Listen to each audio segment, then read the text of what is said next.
Hello, and this is Enhancement 6 submission video. As you can see, it remembered that I was the last person to log in, but if I go to my account, it still prompts me to log in, which is what it's supposed to do. I will log in with my level 1 account,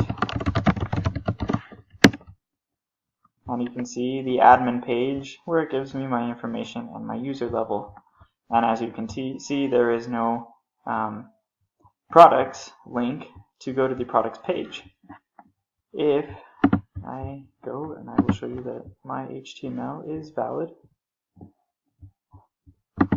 and my CSS. So you can see that if I go, that logout is continually there until I click it and it logs out. Now I will log in with the admin password, or admin level 3 user.